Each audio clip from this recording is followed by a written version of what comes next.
Hello everyone, स्वागत है आप सभी का बैंकिंग शॉर्ट सिलेक्शन में। फ्रेंड्स, मेरा नाम शिवम शर्मा है। पहले मैं आईडीबीआई बैंक में था, अब मैं बैंक ऑफ बड़ौदा में सेलेक्ट हो चुका हूँ। फ्रेंड्स, मैं अपने यूट्यूब चैनल पे Hindi lecture series for RRB PO mains start करने जा रहा हूँ। बेसिकली हिंदी का सिलेबस जो होता है आरआरबी पीओ मेंस में, उसमें एक पैसेज आता है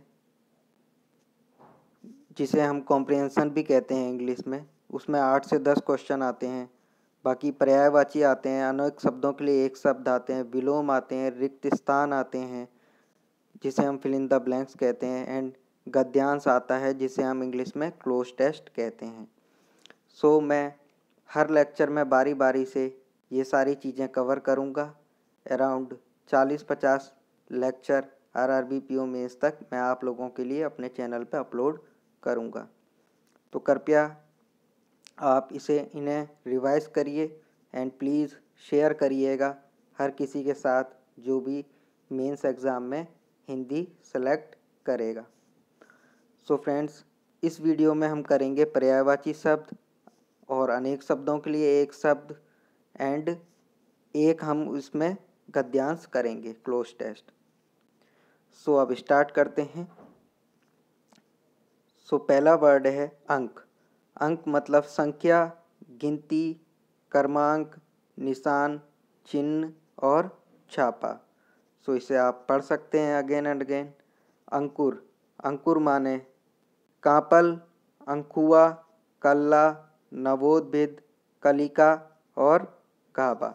बेसिकली 3 या 4 क्वेश्चन आते हैं पर्यायवाची से जो आपके लिए इम्पोर्टेंट होता है, तो ये आपको रटना ही पड़ेगा। अंकुश प्रतिबंध, रोक, दबाव, रुकावट, नियंत्रण।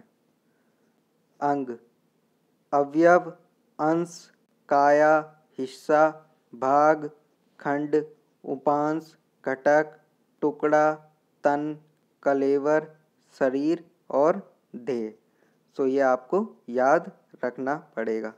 अग्नि आग, अनल, पावक, और अग्नि को हम जातवेद भी कहते हैं, कर्सानु भी कहते हैं, वैश्वानर भी कहते हैं, हुतासन भी कहते हैं, रोहितासु भी कहते हैं, वायु सखा भी कहते हैं, हव्यवाहन भी कहते हैं, दहन भी कहते हैं और अरुण भी कहते हैं। अंचल पल्लू, छोर, क्षेत्र, अंत, प्रदेश, आंचल और किनारा। सो ये अंचल के थे। अचानक अकस्मात, अनायास, एकाएक, देवयोग।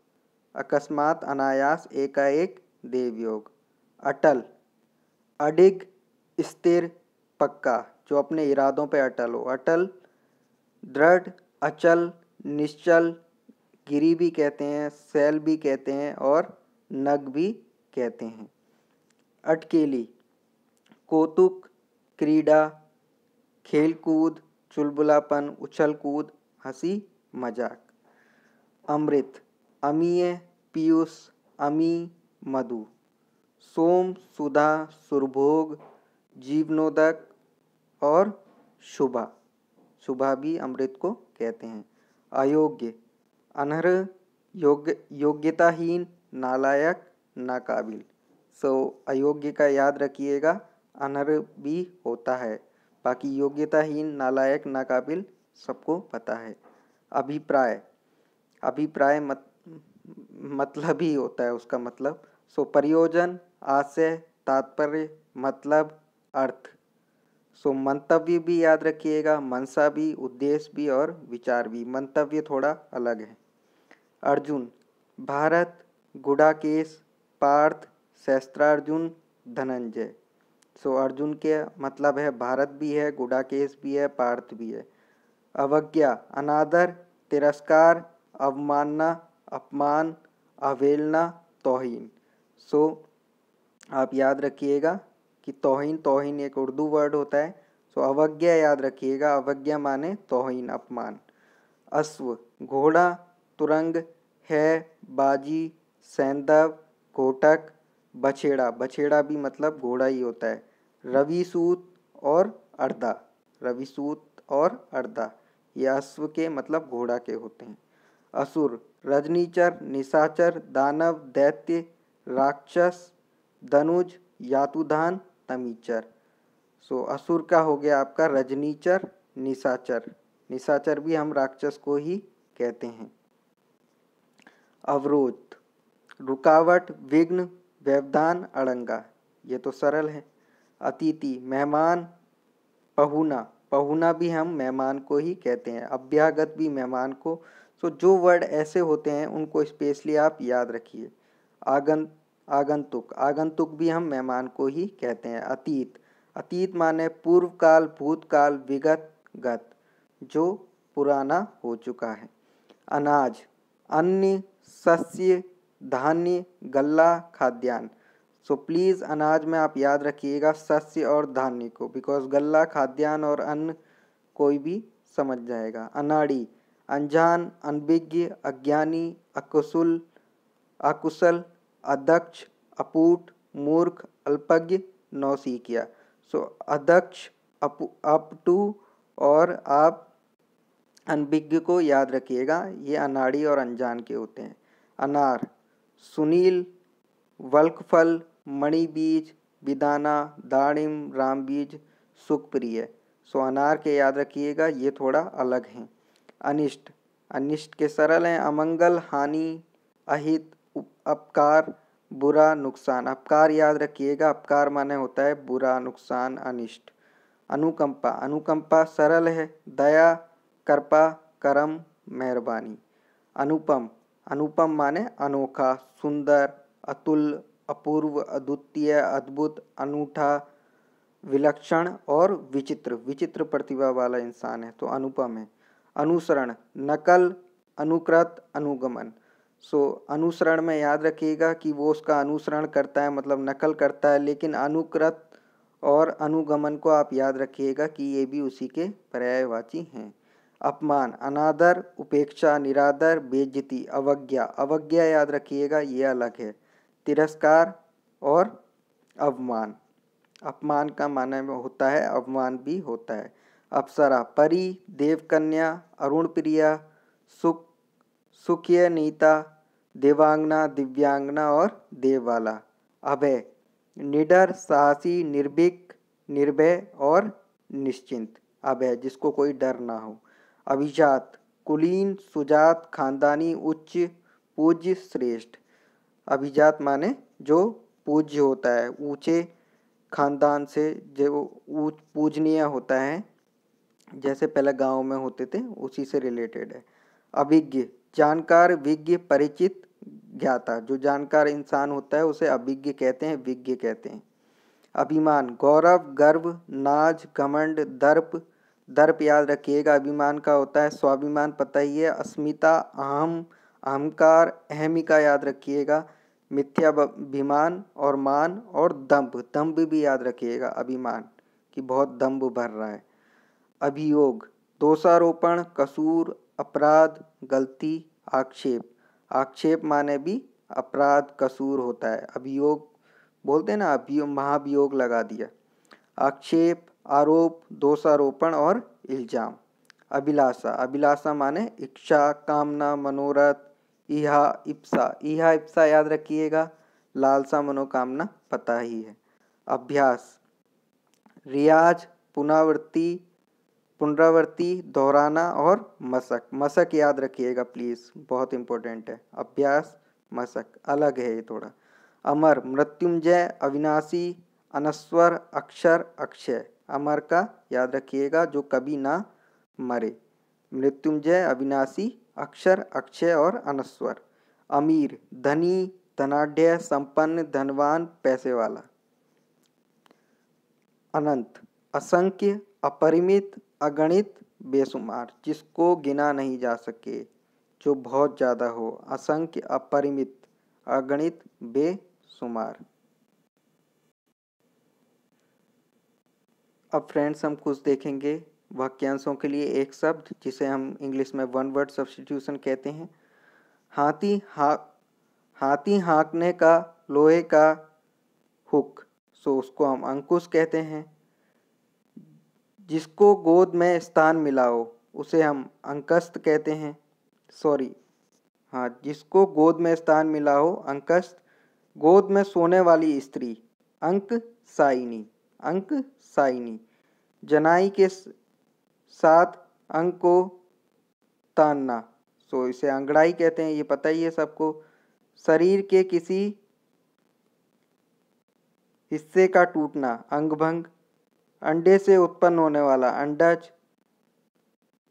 गुरु के समीप रहने वाला विद्यार्थी अंतेवासी। महल का भीतरी भाग अंतपुर, जिसका जन्म छोटी जाति में हुआ हो अंत्यज, उसे अंत्यज कहते हैं, प्लीज याद रखिए। जो कहा ना जा सके अकथनीय। ना करने योग अकरणीय। जिस क्रिया का कर्म ना हो अकर्मक। जो बात ना कही गई हो अकथित। जो दंड पाने योग्य ना हो अदंडनीय। जो ना जाना गया हो अज्ञात। वह रोग जिसका ठीक होना कठिन हो असाध्य, प्लीज याद रखिए। अन्य माता से पैदा हुआ भाई अब अन्योदर या फिर सौतेला। जो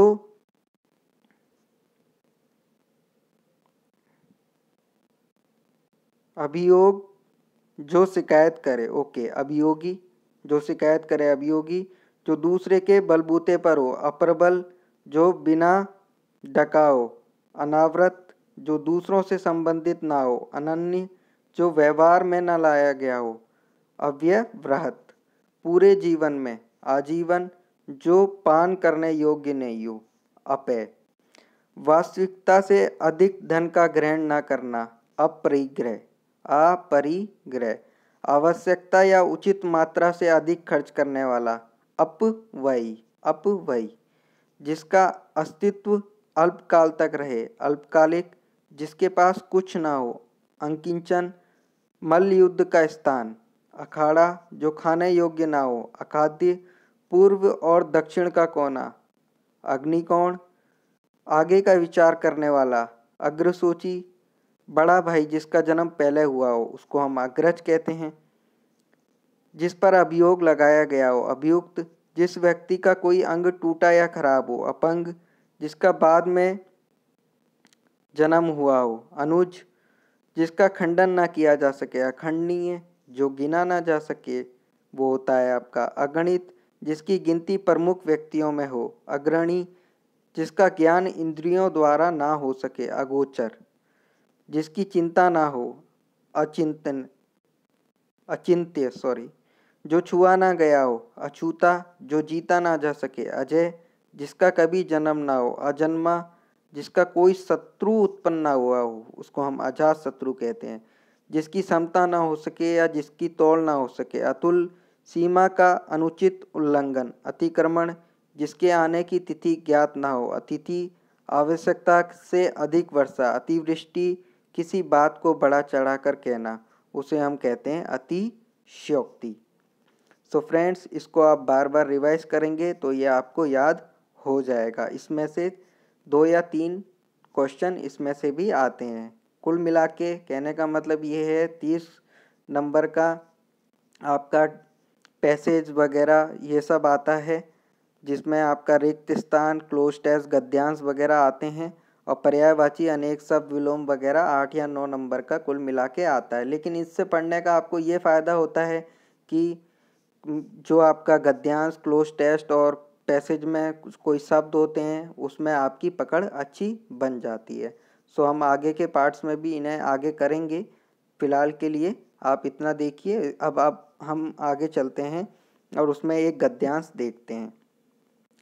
भारत माता की कोख में जो अमूल्य डैश भरी हैं, ठीक है, तो अब ऑप्शन देखते हैं।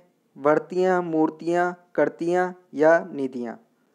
सो वर्तियाँ, करतियाँ और मूर्तियाँ तो नहीं लगता। सो इसका आंसर होना चाहिए निधियाँ। भारत माता की कोख में जो अमूल्य निधियाँ भरी हैं जिनके कारण वह डैश कहलाती है। श्वेतांबरा नहीं, कोई मतलब नहीं है। नीलांबरा, इसका भी कोई मतलब नहीं है। कंदरा माने आई थिंक गुफा होता है। और वसुंधरा, सो वसुंधरा, जिसके कारण वह वसुंधरा कहलाती है। उससे कौन परिचित ना होना चाहेगा। लाखों करोड़ों वर्षों से अनेक प्रकार की धातुओं को पृथ्वी के गर्भ में पोषण मिला है। दिन रात बहने वाली नदियों ने पहाड़ों को पीस पीस कर अगणित प्रकार की मिट्टियों से पृथ्वी की देह को सजाया है। हमारे डैश आर्थिक। तो अब चौथा ऑप्शन देखते हैं, निर्माण, उत्साह, पतन, उत्थान। सो हमारे आर्थिक क्या आना चाहिए यहाँ पे, पतन आना चाहिए। ऐसा तो नहीं होगा। उत्साह माने तो उल्लास होता है, उत्थान माने होता है आगे जो बढ़ता है। सो आर्थिक निर्माण के लिए हमारे आर्थिक निर्माण, सॉरी तीसरा ऑप्शन छूट गया, हमारे डैश आर्थिक। ओके, आर्थिक आर्थिक के बाद निर्माण आएगा। हमारे डैश भूतकालिक, तत्कालिक, भावी और वर्तमानकालिक। सो ठीक है, तो थर्ड का हम ऑप्शन देखते हैं, भूतकालिक, तात्कालिक, भावी। सो हमारे भावी आर्थिक निर्माण के लिए भूतकालिक से कोई मतलब नहीं है, वो भूतकाल से रिलेटेड है। तात्कालिक भी पुराना होता है और वर्तमानकालिक भी कोई मतलब नहीं है। सो हमारे भावी निर्माण के लिए, भावी आर्थिक निर्माण के लिए उन सब की जांच पड़ताल अत्यंत आवश्यक है। पृथ्वी की गोद में जन्म लेने वाले खड़े पत्थर कुशल डैश से सवारे जाने पर। सो कुशल शिक्षितों, युवकों, शिल्पियों या प्रशिक्षितों। तो अब आपके हिसाब से इसमें कौन सा होना चाहिए?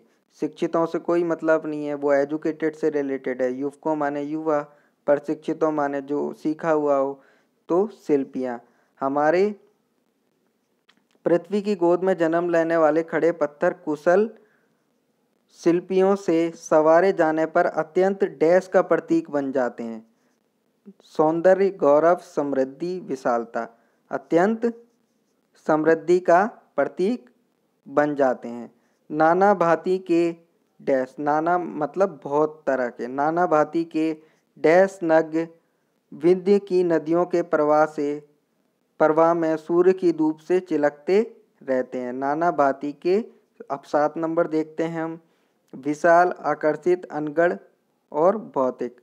सो नाना भांति के अनगढ़, नाना भांति के अनगढ़ नग, अनगढ़ मतलब जो गढ़े हुए ना हो। अनगढ़ नग विंध्य की नदियों के प्रवाह में सूर्य की धूप से चिलकते रहते हैं। उन चिलवटों को जब डैश कारीगर पहलदार कटाव पर लाते हैं। सो पुष्ट, चुस्त, दुरुस्त या फिर चतुर। सो आपके हिसाब से इसमें क्या होना चाहिए? पुष्ट से पुष्ट कारीगर कोई मतलब नहीं होता, चुस्त कारीगर भी कोई मतलब नहीं होता, और दुरुस्त कारीगर का कोई मतलब नहीं है। सो चतुर कारीगर, जो चतुर है, चतुर कारीगर पहलदार कटाव पर लाते हैं, तब उनके प्रत्येक घाट से नई शोभा और सुंदरता फूट पड़ती है। वे डैश हो जाते हैं, चिकने, पतले, अनमोल या फिर विशाल। सो चिकने का कोई मतलब नहीं है, पतला तो इंसान होता है, विशाल माने बड़ा। सो अनमोल हो जाते हैं, क्योंकि नग की बात हो रही है। देश के नर नारियों के रूप मंडन और सौंदर्य प्रसाधन में इन छोटे पत्थरों का भी सदा से कितना भाग रहा है, अतएव हमें उनका डैश होना भी आवश्यक है। तो इसमें क्या आना चाहिए आपके हिसाब से? अतएव हमें उनका, किसके बारे में बात हो रही है? पत्थरों के बारे में बात हो रही है। तो भाव, बोध या फिर ज्ञान या अभिज्ञान। सो भाव बोध से कोई मतलब नहीं है, ज्ञान होना चाहिए, हमें उनके बारे में, पत्थरों के बारे में पता होना चाहिए। तो इस प्रकार से क्वेश्चन आते हैं। सो प्लीज़ इस वीडियो को शेयर करिए। आपके लिए मैं पूरे 50 लेक्चर लेके आऊँगा। मैं प्रॉमिस करता हूँ कि आपका हिंदी का पाठ ज़्यादा से ज़्यादा मजबूत हो जाएगा। सो जो भी लोग हिंदी के लिए स्टडी करें, आरआरबी पीओ के लिए, उन सब के साथ इसे शेयर करिए। प्लीज़ सब्सक्राइब करिए। थैंक यू, धन्यवाद आप सभी का।